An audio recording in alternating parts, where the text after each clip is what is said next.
ci ñi nga xamante ni su fekkee parce que dañu am na loi bi fi nekk dafa tere ñu importer oto yaa nga xamante ne am na yenn wala ëpp na yenn at yi léegi su fekkee ne man usager dama jënd sama woto pour def ko voiture personnelle. ma yor ko juróomi at. te fekk oto bi am na juróomi at maanaam oto bi am na 10 ans ma jaay ko benn waaye moom mu jël ko def ko voiture de transport ñu ne ko fukki at dong lañ ko may pour mu exploiter oto boobu ndax loolu tamit du indi problème. si dina indi problème gars mais aussi est-ce que tamit c'est la bonne solution aussi il faut qu'on le dise est-ce que c'est la bonne solution parce que bu ñu fàttali ne am na oto yoo xamante ne am na ñeenti fukki at maanaam 40 ans ñoo ngi daw ci tamit ba léegi te pourtant dañ ne oto yi baax na donc imagine toi ñu bàyyi oto buy daw 40 ans alors que y a une voiture qui n'a pas encore 20 ans nga bëgg koo tere mu def transport est-ce que loolu tamit du indi giraawaale seen biir. si am na problème même ci ñun ci auto école loolu da ngay gis ku am benn auto école oto bi def na 20 ans 25 ans mu ngi dawal. mais yow nga indi oto bu am 11 ans 12 ans ñu ne la mënoo ubbi auto école ak oto boobu mënoo ko def auto école donc c'est pareil c'est-à-dire que loolu mooy c'est un peu l'ambiguïté de ce système là quoi c'est-à-dire yow mën nañ la permettre parce que bi ngay jënd sa oto mu ngi amoon par exemple moins de 10 ans. ñu ne la bon ok donc dans ce cas mën nga ko ubbee auto école. mais nag nga jël oto boobu nag di ko continuer liggéey ak moom di continuer. exploitation bi maanaam voilà di ko exploiter bu mu am tey 25 ans 30 ans. yow les keneen ki bëgg a ubbi auto école ñoo indi auto 12 ans ñu ne ko non auto 12 ans bi te pourtant auto bu gën a màgget boobu moo ngi def auto école. voilà donc c'est ça en fait c'est parce que kooku bu mu koy jënd auto bi amoon na âge bi mu waroon am. léegi li ñu war a def mooy kay ne ok auto bu ñu exploité pendant tant d'années dañ ko war a réformer donc c'est ça c'est-à-dire que le fait ñu ne joxe âge auto buy war a dugg Sénégal. pour nga mun ko exploiter. ça c'est bien. mais en même temps oto yi nga xam ne dañ leen exploiter ba pare. dañu wax ne oto bu ñu exploiter pendant tant d'années mu nekk ci auto école yi mu nekk ci transporteurs yi et cetera. oto bu ñu exploiter pendant tant d'années dañ ko war a réformer. ndax réforme boobu ngay wax ndax du nekk tamit li nar a indi gën a jur coono surtout ci transporteurs yi parce que xam nañ ne ñoom ils sont les maanaam ñoom ñi nga xamante ne ñoom la ñu visé par la mesure. oui mais ñoom il faut qu'ils s'organisent c'est-à-dire il faut que ñu organiser wu tamit quoi c'est-à-dire que chaque fois si on pense comme ça mais duñ ci génn parce que ñoo di suñu defee lii kon gars yi duñ ci mus a génn donc su boobaa. duñ ci mus a génn mais à un moment donné comme le dit le président il faut sortir le bâton il faut taper pour que tout le monde se discipline au début nag day métti gars dina métti pour tout le monde. dina métti pour tout le monde mais après on va voir les résultats mais si chaque fois on dit que dina métti duñ ci génn dina métti moom. mais après dañ ciy génn. d'accord Régis su fekkee ne la ligne avec monsieur Gora Khouma nekk secrétaire général syndicat des transporteurs du Sénégal yemb na ñu dugal ko ci émission bi itam daal di koy laaj xalaatam ci waxtaan wi nga xamante ne tey moo tax ñu defal leen édition spéciale bi donc su nekkee yembandi ne rek après ñu daal di koy jël moom itam laaj ko ci li nga xamante ne moo ñu fa tax a toog donc je pense que yembaneegul mais su yembanee rek après nga def ñu suñu ñu continuer waxtaan wi waaw monsieur Cissé si on continue ci débat bi.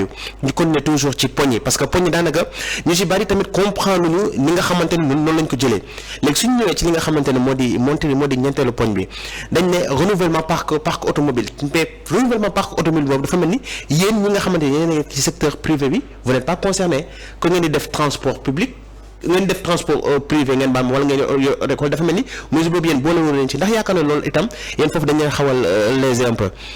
ñun auto école yi. waaw oui parce que. même transporteurs yi aussi ñoom tamit parce que ils ne sont pas concernés on parle de renouvellement parc automobile public te suñu waxee public daanaka benn société ni xalaat moo di Dakar Dem Dikk. Dakar Dem Dikk je crois que ñoom ñu ngi ci ils ont un bon parc. mais peut-être que kooku jumte la mais ça c'est pour les privés et renouvellement président mi ngi ci. Récemment il a donné des taxis interurbains. Première partie, je crois qu'ils vont accélérer le processus pour le renouvellement des trucs. Mais dans ces renouvellements du parc, ñun bokkuñu ci ñun auto école nous on pense jamais à nous. Nous aussi on a besoin de renouvellement de parc. Nous tey nii kenn du ñu jàppale pour ñuy jënd suñu matériel. kenn du ñu jàppale yaay liggéey ba sonn. am sa xaalis dem jëndi sa auto cash. banque yi sax duñ la ñemee duñ la bëgg a lebal c'est rare xanaa peut-être microcrédit yi ñoo lay lebal et encore boobu sax day métti. donc lu si ëpp auto école yi dañuy génne seen xaalis dem jëndi auto. état bi duñu subventionné benn yoon mais subvention boobu sax daanaka ci kii bi ba léegi ci mesure ba léegi wax nañ ko parce que dañ ne ce programme sera une priorité du gouvernement inscrite dans le PAP 3 du PSE et dont le financement sera totalement mobilisé. D'ores et déjà une partie de la subvention initiale destinée au secteur du transport sera affectée au renouvellement du parc des véhicules de transport maanaam suñu xoolee maanaam priorité bi dañ ko daal di féete ci benn boor mais est-ce que yéen tamit amoo leen noo leen di mën a waxtaanee ba yéen itam soit ngeen def transport ngeen def ci transport wala ngeen yor seen auto école ñu subventionné bi yéen itam seen matériel yi nga xam ne moom ngeen di liggéey au sein des auto écoles wala seen auto yi tamit ñu ngeen am loo xam ne nañ ko mën ci def pour ngeen mën a liggéey bu baax. si ñu ngi si wax dëgg yàlla ñu ngi si yaa suñu président Daffé mi ngi ciy liggéey bu baax a baax instant yii nii pour que ñun tamit ñu bokk ci subvention yi mais soo xoolee. lii xew c'est peut-être parce que accident yi moo xew donc tout est figé ci kii ci transporteurs yi moo tax ñuy. il y a beaucoup plus de transporteurs. fàtte nag les formateurs voilà donc loolu moo doy waar un petit système bi nous les formateurs on nous a toujours oublié. Nous on est le parent pauvre du ministère des transporteurs. On pense aux transporteurs, on pense à tout le monde sauf aux auto-écoles. D'accord. Mais la tendance commence à changer ndànk-ndànk. D'accord léegi suñu ñëwee ci li nga xam ne moo dafay laal importation de pneus. léegi yow ci sa xam-xam en tant que moniteur ndax jàpp nga ne pneu nekk na facteur clé ci li mën a occasionner accident déjà. Ah oui bon déjà on a dit que. pneu de moo tojoon. waaw pneu moo tojoon moo tax mu perte équilibre et cetera mais loolu ça reste à démontrer mais bon pneu lu important la parce que moo lay permettre nga mën a daw. En toute sécurité suy taw maanaam tali bi su tooyee. moo lay permettre que taw sans avoir des patinages. Ce pneu su tojee des deux choses l'une c'est un pneu très usé. Voilà tu as fait un surgonflage parce que aussi pneu bu nekk am na vitesse boo mënee war a daw ak moom. ba pare am na gonflage boo war a def ci pneu bi effectivement. da ngay gis kenn ku dem station ne ma dafa ma 2 kilos kii dafa ma 4 kilos 5 kii tu vois. pneu bu nekk dafa am lu mu war a laaj ci gonflage. léegi nag soo ko surgonflé parce que soo xoolee pneu la moo ci nekk air c'est des molécules qui sont dedans donc molécules yooyu en se frottant plus ngay daw plus il se frotte. et donc su frottee day am chaleur. chaleur boobu nag mun na tax pneu bi tëj. tu comprends donc y a pas mal donc loolu yëpp ci formation lay nekk. moo tax ma ne la ñii dañuy dawal car rek dañuy dawal bus rek mais xamuñu sax li ñuy dawal lan la ak naka la. d'accord donc loolu yëpp ci formation la war a bokk. d'accord léegi suñu ñëwee ci pneu usé yi nga xamante ne dañ ne bëri nañ ñu koy importer ci réew mi. te daanaka transporteurs yi ñoom itam dañ koy jënd di ko jëfandikoo ndax loolu itam du poser problème suñu xoolee tamit ne peut-être coût bi mooy gën a moins cher mais pneu yi ñuy importer itam duñu xam. âge bi mu am ak ñaata lañ ko jëfandikoo ak peut-être kilométrage bi nga xamante ne daw na ko ndax loolu itam du poser problème. Si da poser problème parce que déjà les importateurs ils ont déjà importé des pneus depuis longtemps donc léegi nee na importation yi dañ koy arrêté donc ça veut dire que ñoom léegi yii ñuy jot am nii sur place est-ce que l'État va accepter ñoom ñu continuer di ko jaay pour terminer leur stock. ou pas parce que tey soo nee bon on arrête c'est la vente de ces pneus là. Il y a problème effectivement parce que le gars il a investi. Il a investi beaucoup d'argent effectivement. Pour amener des pneus. te c'est sàcc ko te jaawul ci yoon daf ko jaar fay ay taxes. ñoo teg ay pneus di jaay. léegi yow nga génnee benn solution comme quoi léegi dañuy arrêter importation bi d'accord. mais am na ñu jot a dugg ba pare léegi yi jot a dugg comment on va faire est-ce que dañuy arrêter tout ça c'est à réfléchir. su boobaa je pense que ñoom. je pense que oui, parce que il faut ñii ñu jaay lii seen stock. ba pare ñu jaayul seen stock plutôt il faut que état bi de indemniser leen quand même. d'accord léegi nag ñi nga xam ne ñoom ñoo di transporteurs yi.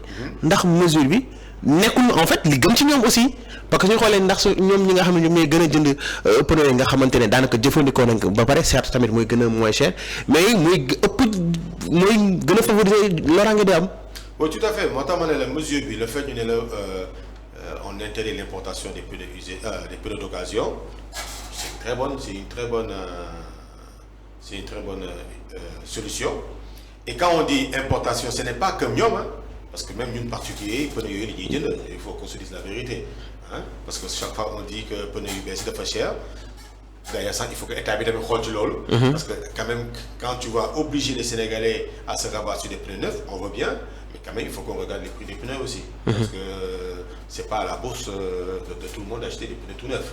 D'accord, mais c'est ça la solution. Donc quand on dit pneus d'occasion à ne plus importer, ce n'est pas seulement pour les transporteurs, c'est pour tout le monde.